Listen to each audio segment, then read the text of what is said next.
Bienvenue sur Reddit, le meilleur de Reddit, mais en français. Aujourd'hui, j'ai plusieurs histoires de petites vengeances mesquines pour vous. La première s'intitule Karen en prend pour son grade.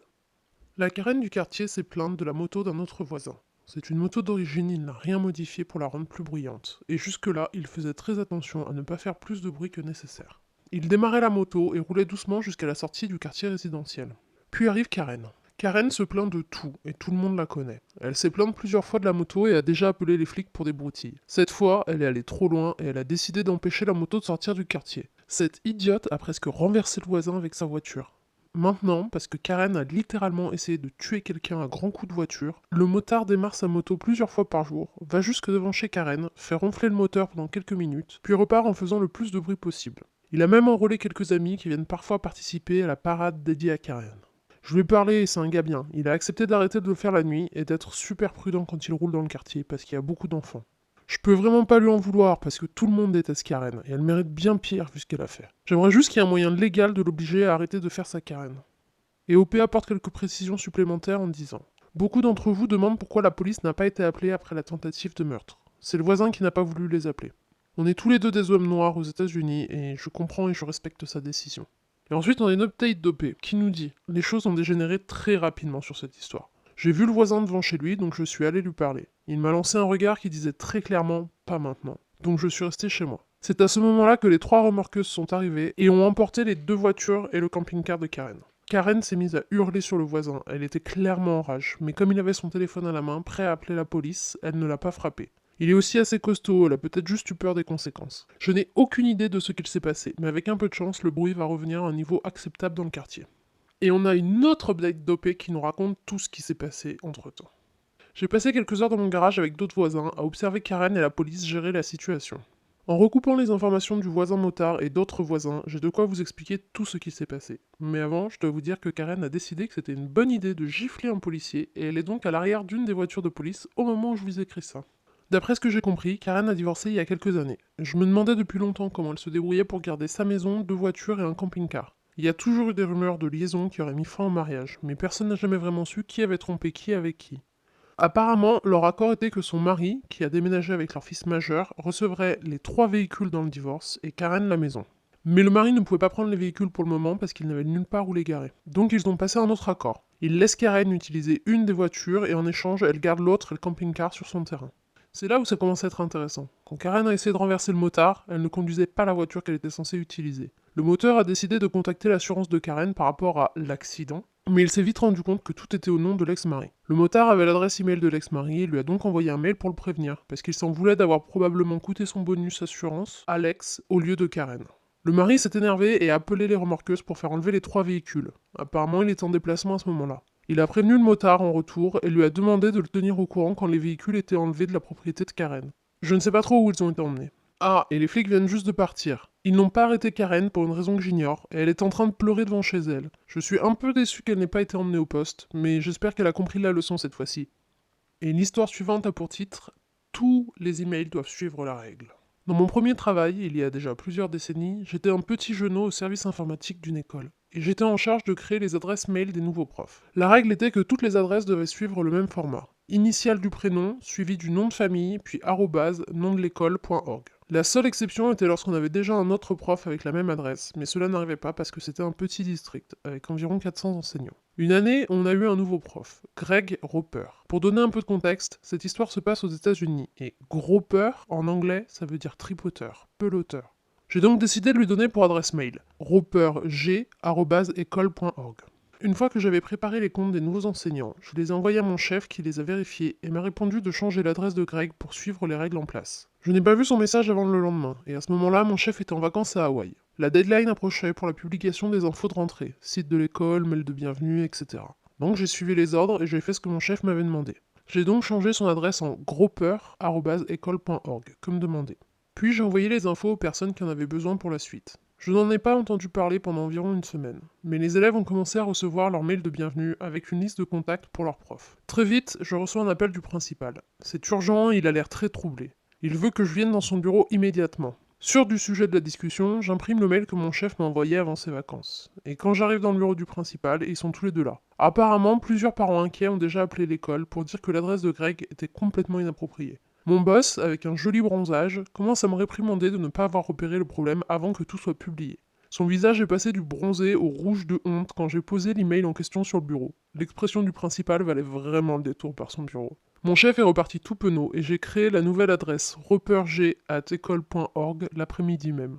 Greg était très reconnaissant du changement et il m'a même invité à déjeuner après toute cette histoire. L'histoire suivante nous décrit un colloque qui se fait remettre en place de manière très satisfaisante. Cette histoire s'est passée pendant ma deuxième année d'université, vers 1998. J'étais en coloc avec 5 autres personnes. On était 3 mecs et 3 meufs. Mon meilleur pote, John, était très timide et n'avait aucune confiance en lui. Il s'entendait très bien avec les filles avec qui on vivait, Sarah en particulier. Quand on a emménagé, Sarah avait un copain, mais heureusement, elle l'a quitté quelques mois après. Il était insupportable. Après la rupture, Sarah et John se sont rapprochés. Ils se faisaient des câlins sur le canapé en regardant la télé, ils dansaient ensemble quand on sortait, ils passaient beaucoup de temps ensemble. John n'avait pas beaucoup d'expérience avec les filles, et il pensait juste qu'ils étaient amis, mais pour tous les autres, c'était très clair qu'ils se plaisaient. Un point très important de l'histoire est que John était toujours puceau. Le troisième mec de la colonne, Steve, était l'opposé de John. Il passait son temps à draguer. Il avait une copine depuis le lycée, mais comme elle était à quelques heures de là dans une autre université, il couchait régulièrement avec la première fille qui voulait bien de lui. Il avait un gros crush sur Sarah et avait déjà essayé de se rapprocher d'elle, mais s'était pris un râteau. Steve se moquait souvent de John parce qu'il était puceau. Au début, c'était juste de temps en temps, mais quand John et Sarah se sont rapprochés, il a commencé à l'appeler systématiquement Petit Puceau pour le rabaisser devant Sarah. On lui a tous dit d'arrêter ça, que c'était vraiment pas cool, mais il a continué pendant quelques semaines. Un peu après les vacances de Noël, on était presque tous dans le salon en fin de journée quand Steve est entré. Il nous a demandé à moi et à Petit Puceau si on voulait commander une pizza pour le dîner. Sarah est arrivée de la cuisine à ce moment-là, est allée s'asseoir sur les genoux de John, l'a embrassé et s'est tournée vers Steve pour lui dire: tu peux plus l'appeler comme ça maintenant. On s'est bien amusé ce matin, il m'a fait venir plusieurs fois. Je doute que t'aurais réussi à en faire autant. On était tous pliés de rire. Steve était rouge tomate. Il a bégayé quelque chose et il est allé dans sa chambre. On a appris juste après que Sarah avait initié un rapprochement ce matin-là. Ils se sont tous les deux avoués qu'ils se plaisaient et ils ont couché ensemble. Sarah en a eu marre d'entendre Steve appeler John Petit Puceau et a décidé de le remettre à sa place. John et Sarah sont toujours ensemble. Ils sont mariés et ils ont 3 enfants. Et la dernière histoire du jour a pour titre Pas sympa, pas de chocolat.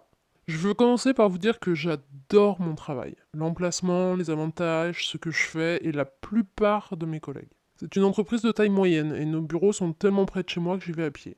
En plus, on est dans la ville où j'ai grandi et où je veux rester. Je sais que c'est une ville qui a plein de problèmes, mais c'est un endroit que j'adore et où j'ai plein de souvenirs incroyables. Je préfère largement cette ville à d'autres endroits où j'ai habité au cours de ma vie. Pour le déjeuner, on mange tous ensemble dans la salle de repos. J'ai beaucoup de mal avec les situations sociales parce que j'ai des soucis de communication, mais je fais toujours un effort pour parler de tout et de rien avec mes collègues parce que je sais que les gens m'apprécient plus si je prends le temps d'essayer de discuter avec eux. Mais 2 de mes collègues ont l'air décidés à me pourrir, quoi que je dise. Et ils disent en permanence du mal de la ville. Il y a trop de criminalité, c'est faux. La bouffe est nulle, il y a rien à voir, à faire. Et ils se lâchent particulièrement quand je mentionne quelque chose que j'apprécie dans la ville. Rien de ce que j'apprécie ne vaut quoi que ce soit à leurs yeux. Les livres que j'aime, la nourriture que je mange, les films que je regarde, les mangas que j'adore.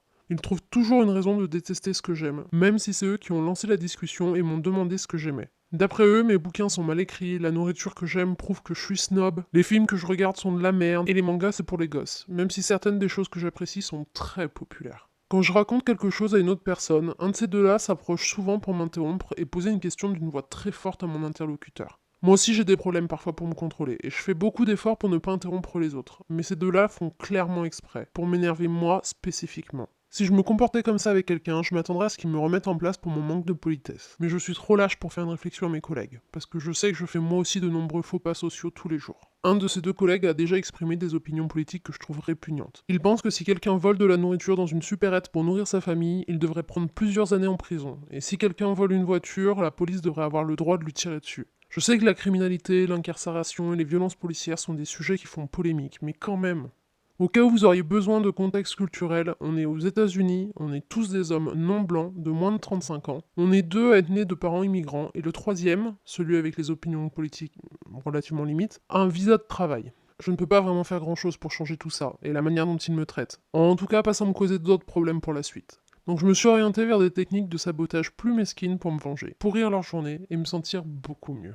Il y a un supermarché en face de nos bureaux et on va y acheter de quoi grignoter 2 fois par semaine. Quand on va faire les courses, 3 à 5 d'entre nous font le déplacement et achètent pour tout le monde. J'ai remarqué que ces deux collègues étaient très friands de trucs que personne d'autre ne semblait apprécier. De la viande séchée et un fromage à tartiner, toujours de la même marque. Il y a environ un an, j'ai commencé à saboter leur déjeuner. Quand je faisais partie de la team course, j'attendais que l'un d'entre eux mette la viande et le fromage dans le panier, puis, quand personne ne regardait, je les remettais en rayon. Je sais que ces deux collègues m'ignorent complètement quand je parle. Donc je me lance sur un sujet quelconque, ils s'échappent mentalement dans une autre dimension, et paf, plus de viande séchée, ni de fromage.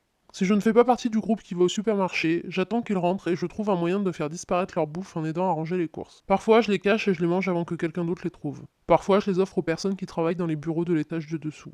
Parfois, quand je travaille tard, je les offre à l'équipe de ménage pendant que je discute avec eux. Je fais absolument tout pour que ces deux collègues n'aient jamais la nourriture qu'ils veulent manger. Ils se sont clairement rendus compte qu'il se passait quelque chose, mais je suis assez discret pour qu'ils ne comprennent pas que c'est moi. Pour les lancer sur de fausses pistes, parfois quand je vais faire les courses et qu'ils n'y sont pas, je m'assure que leur viande et fromage arrivent bien à destination. Aucun des deux ne semble penser qu'une personne au bureau est responsable. Au début, ils trouvaient des explications rationnelles et différentes à chaque fois, mais à force, ils deviennent un peu fous et n'ont aucune idée de ce qu'il se passe. Ils sont juste dégoûtés de ne pas pouvoir manger ce qu'ils veulent. Ça fait environ un an que je fais ça, et leur nourriture disparaît environ 75% du temps. Je sais que c'est mal de faire ça à quelqu'un d'autre, mais c'est une petite vengeance parfaite pour ces deux idiots qui passent leur temps à me rabaisser et à me faire des réflexions blessantes.